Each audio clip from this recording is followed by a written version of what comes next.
we're having a COVID-19 issue, so that's why during this pandemic we cannot do this in person. This is the first time that we've done a virtual event like this. We're going to talk about helmet safety. We're going to talk about physics. Ooh, science. 3, 2, 1. Oh, look at that. His head is perfectly fine.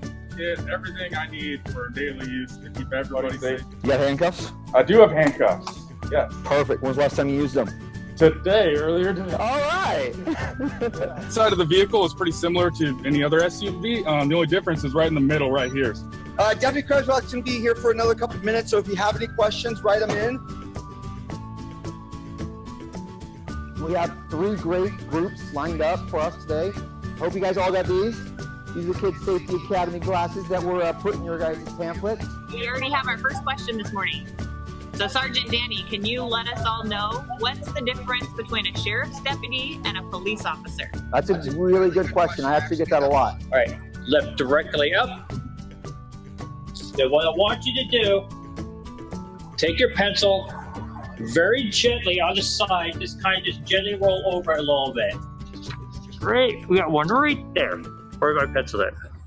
Thank you, Ken, very, very, very much for everything that you've shown us. Thank you for allowing me to be here. I wish I could have did this more in person. All right, so over here by the way runners, this is Deputy Scott.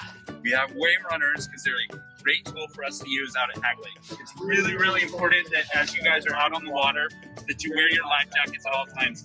We open the spillway and we start releasing water over time, and the water level is going to actually go significantly lower, and we're going to start to realize that there's a lot more hazards in here that we might not have been able to see. I am over here.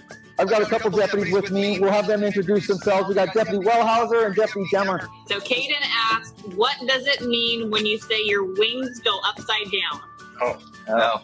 Okay, so You want to show them or is that? okay, see my wings right here, and they're pointed up. So that's how they're supposed to be. Matthew already asked a good question. What are we going to do today? What Steve has here is basically what the CERT operator would wear if we had any sort of operation within the facility. You ready for a trivia? Let's do a trivia. What are we doing? But today we're going to talk about some fire escape planning for our home. We're going to go through that, and we're also going to talk about some kitchen fire safety tips. You're going to slide the lid over to put the fire out. You don't want to go on top and start like a sleeve on fire or burn your arm. So this is about your personal safety when you're out and about or when you're staying home alone. So you're walking along and you're looking up, and all of a sudden you see this stranger, she's gonna get me.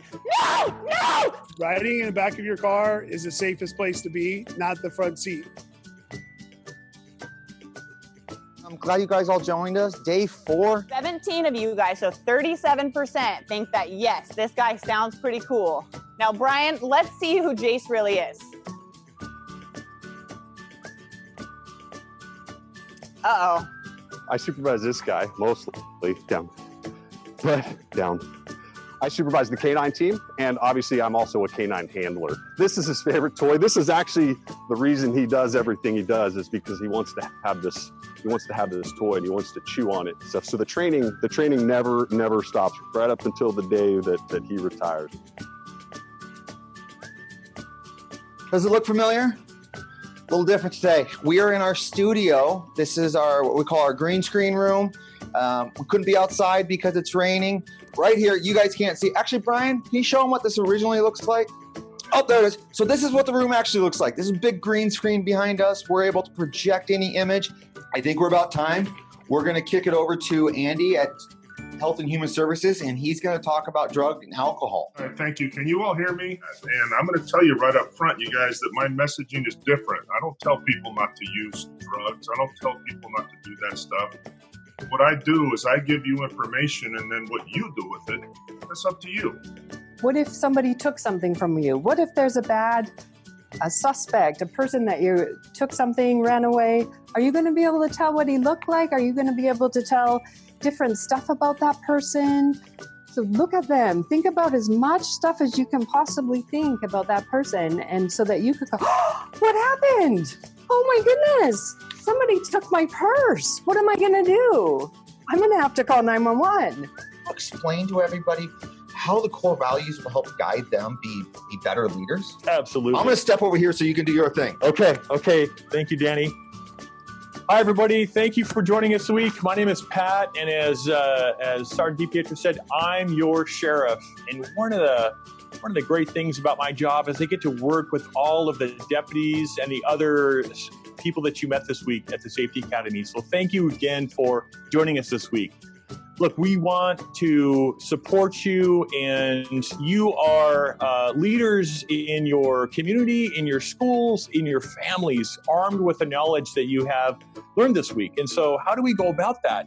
And also to just recognize that there are lots of different people in this world. And that's part of the magic of our community, is that there are so many different people. So we want to honor and support our neighbors and our friends, even if they're different from us. That's part of what makes our community really special and magic. So thank you for being leaders. We have appreciated you being with us this week at our Safety Academy. Bye, you guys. Thank you. Thank you, everyone.